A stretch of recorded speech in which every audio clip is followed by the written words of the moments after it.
Quick video with some thoughts about boots.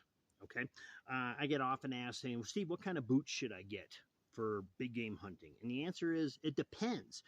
If you're sitting on a tree stand in December looking for whitetails and you're not moving for hours, versus are you climbing in these mountains in September where you're constantly always moving? Okay, but some thoughts apply regardless of the hunting situation. So first of all, you want to have a boot that's waterproof, whether it's a Gore-Tex boot or whether it's a leather boot like this one, and you're conditioning it. You got to make sure that your feet stay dry, because if your feet are wet and cold, you're going to be wet and cold. Okay, just works out that way. So the second thing you also want to think about is woo, wow, that there is a mountain smelling salt right there. If you fall asleep, if you're feeling sleepy, just stick your schnoz in there and take a big old draught. The other thing you want to make sure you always have is over the ankle support. You don't want to have a low riding one that's on your ankle, no low hiking boots. You need something that's got to have support, because you're going to be climbing over rocks, logs, and you don't want to have a twisted ankle. Okay. Another consideration is going to be weight, and weight is directly tied to how insulated the boot is. I try to get away with as uninsulated a boot as possible while still being comfortable. Okay, less insulation, the lighter the boot's going to be, and it makes a huge difference when you're climbing up in the mountains all day.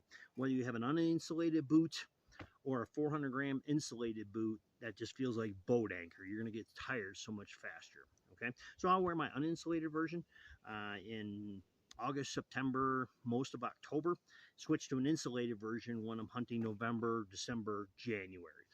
The highest level insulation that I'll use is a 400-gram Thinsulate boot.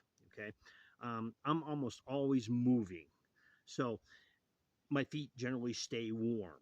Okay, and that's the lightest boot I can get. If I was sitting on a tree stand looking for whitetails, yeah, I might go up to an 800-gram Thinsulate boot.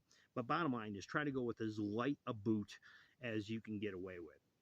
Okay, two final thoughts. One is socks.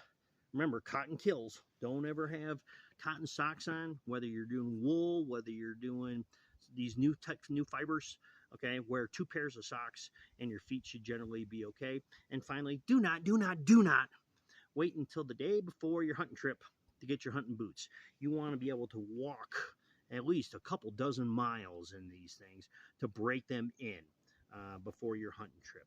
Because if you've got blisters on your feet and you're not happy, you're not looking around, you're focused on how much pain you're in, it's hard to have a wilderness-filled soul. So with that, happy footwear. And man, this is so important for getting you into beautiful places like this.